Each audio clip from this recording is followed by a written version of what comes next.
Madrilène, personne n'était prêt pour ce qui allait se produire lors de ce huitième de finale de Ligue des Champions. Le Real Madrid se présentait au stade de la Luz avec son statut, son histoire et cette pression propre aux grandes nuits européennes. En face, le Benfica, porté par plus de 60 000 supporters, transformait Lisbonne en volcan rouge et blanc. Dès l'échauffement, l'atmosphère était électrique, presque suffocante. Les chants descendaient des tribunes comme une vague continue, les drapeaux s'agitaient, et chaque touche de balle madrilène était sifflée avec intensité. Sur la pelouse, l'engagement fut immédiat. Les premiers duels ont donné le ton. Contact rugueux, pressing haut, regard brûlant. Madrid cherchait à imposer son calme royal, sa maîtrise technique, sa circulation fluide. Benfica répondait par l'impact, la vitesse et l'orgueil d'un club décidé à bousculer le géant espagnol. Chaque ballon devenait une bataille, chaque transition une alerte. On sentait que ce match dépassait déjà le simple enjeu sportif. Il y avait quelque chose d'instable dans l'air, une tension sourde prête à exploser au moindre incident.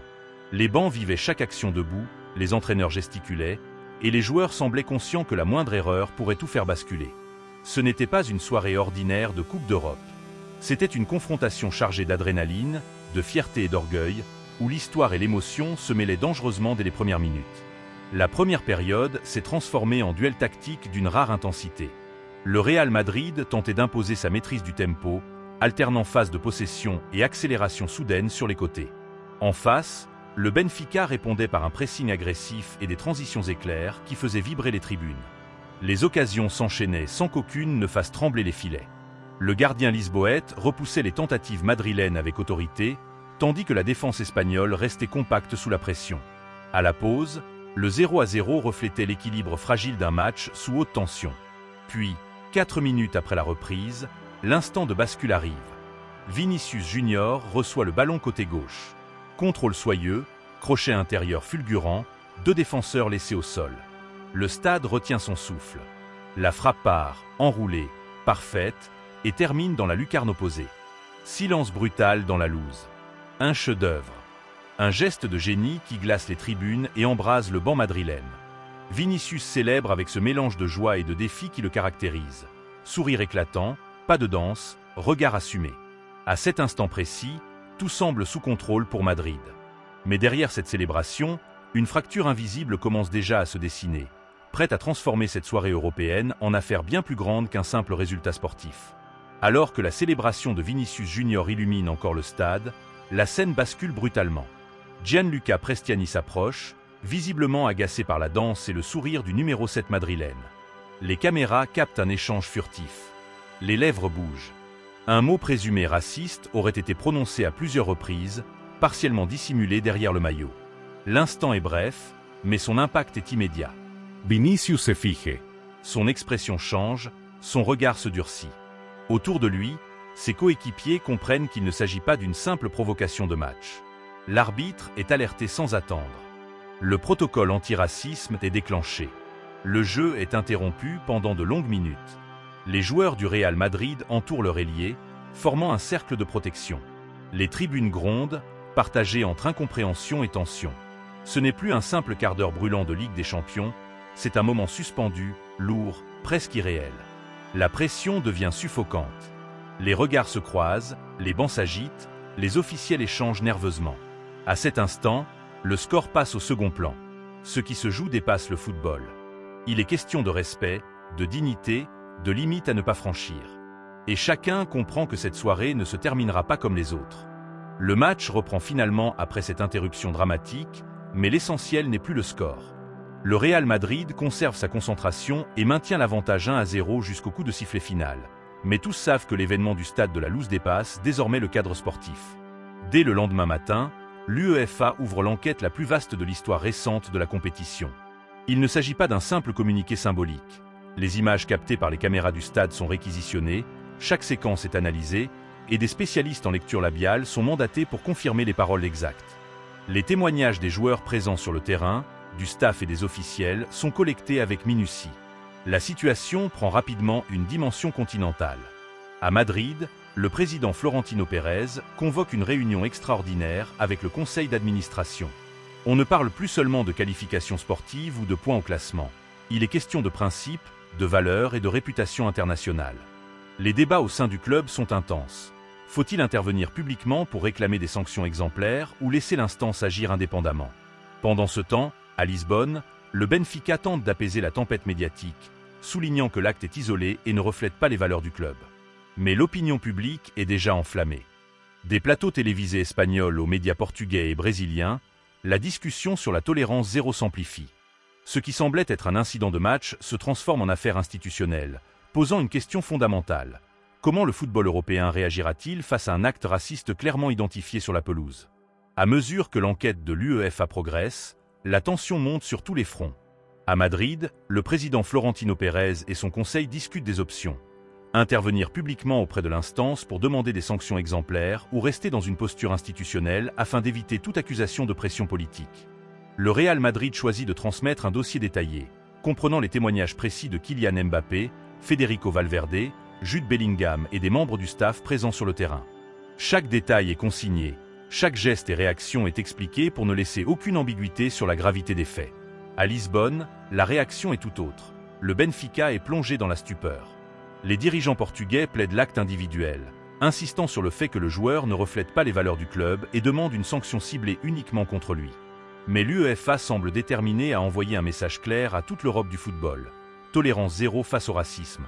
Ce qui bascule le dossier, selon certaines sources internes, ce n'est pas seulement l'insulte en elle-même, mais le geste de dissimulation de Gianluca Prestiani. 3 jours après l'incident, tente de cacher ses paroles derrière son organise une conférence pour les exceptionnelle juristes, au siège en Suisse. cela démontre une conscience La tension pleine est et palpable. entière de la gravité Les journalistes de l'acte. du monde entier Ce n'est attendent plus un une dérapage annonce qui pourrait émotionnel ou un bouleverser le moment de football tension, européen, mais un l'acte acte assumé, ne laisse place à aucun intentionnel. doute.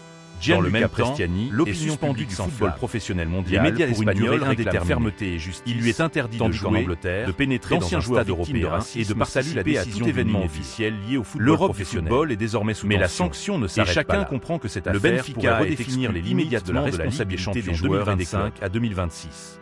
Une amende financière colossale accompagne cette décision, ainsi qu'un programme éducatif obligatoire supervisé par l'UEFA. Le message est clair et sans appel. Tolérance zéro. Les réactions à travers l'Europe sont immédiates et contrastées. En Espagne, les médias saluent une décision courageuse et historique, un signal fort contre le racisme dans le football. Au Portugal, certains s'interrogent. Est-ce proportionné de punir tout un club pour l'acte d'un seul joueur? Les discussions s'étendent aux plateaux télévisés, aux éditoriaux et aux réseaux sociaux. Dans le vestiaire madrilène, l'émotion est intense. Les coéquipiers de Vinicius et lui-même comprennent que le résultat du match est désormais secondaire. Ce qui compte, c'est la reconnaissance d'un affront moral et la démonstration que le football européen ne tolérera plus aucun comportement discriminatoire. Certains analystes parlent déjà d'un tournant historique, comparable aux grandes réformes disciplinaires du début des années 2000, marquant une rupture nette avec les sanctions symboliques ou médiatiques du passé. La fermeté affichée pourrait servir de référence pour toutes les compétitions à venir et changer durablement la culture de responsabilité dans le football. Les répercussions de la sanction de l'UEFA se font sentir immédiatement à l'échelle mondiale. Dans le vestiaire du Real Madrid, l'unité autour de Vinicius Junior est totale. Ses coéquipiers, touchés par l'injustice de l'insulte et par la violence du geste de dissimulation de Gianluca Prestiani, affichent un soutien sans faille. Kylian Mbappé publie un message puissant de solidarité qui franchit les frontières du football. Artistes, athlètes d'autres disciplines et personnalités publiques relaient son appel à l'unité et à la tolérance zéro. Le débat sort des stades et envahit les médias internationaux. Les clubs européens, sentant la gravité et la portée historique de l'affaire, multiplient les audits internes, renforcent les programmes éducatifs et instaurent des chartes comportementales individuelles pour chaque joueur. L'objectif est clair. Aucun geste discriminatoire ne doit passer inaperçu et chaque institution doit anticiper ses responsabilités. En Angleterre, d'anciens joueurs victimes de racisme saluent la fermeté de l'UEFA et appellent à des mesures similaires dans leur championnat. En Allemagne et en Italie, responsables politiques et fédérations locales réfléchissent à la mise en place de protocoles plus stricts pour protéger l'intégrité des joueurs et du sport. L'affaire prend une dimension diplomatique et institutionnelle. L'exclusion d'un club pour le geste d'un joueur sur le terrain devient un précédent juridique majeur, redéfinissant la notion de responsabilité collective et individuelle.